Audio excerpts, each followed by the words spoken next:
পশ্চিমবঙ্গের মুখ্যমন্ত্রী হিসেবে শপথ নিয়েছেন বিজেপির শুভেন্দু অধিকারী। শপথ নিয়েছেন রাজ্যের বিধায়করাও। পশ্চিমবঙ্গে এবারই প্রথম সরকার গঠন করেছে ভারতীয় জনতা পার্টি বিজেপি।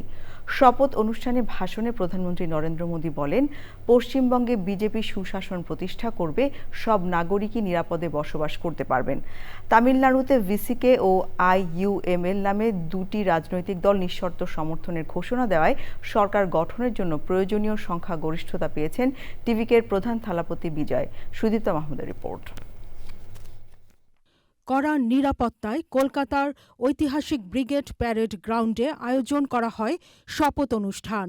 অতিথিদের মধ্যে ছিলেন প্রধানমন্ত্রী নরেন্দ্র মোদী, বিজেপির কেন্দ্রীয় সভাপতি নীতিন নবীন ও রাজ্যের মুখ্যমন্ত্রীরা।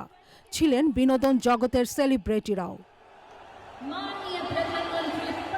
মুখ্যমন্ত্রী শুভেন্দু অধিকারী এবং অন্য মন্ত্রীদের শপথ পড়ান রাজ্যপাল RN রবি।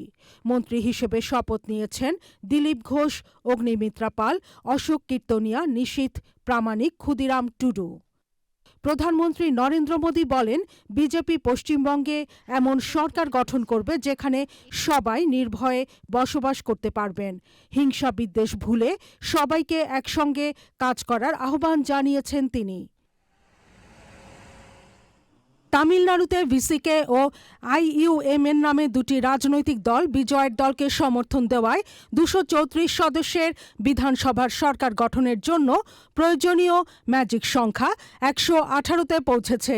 ব্যাপক নাটকীয়তার পর সরকার গঠনের অনিশ্চয়তা কেটে গেছে দক্ষিণী সিনেমার সুপারস্টার বিজয় থালাপতির দল তামিলাগা ভেট্রি কাজাগাম টিভিকের।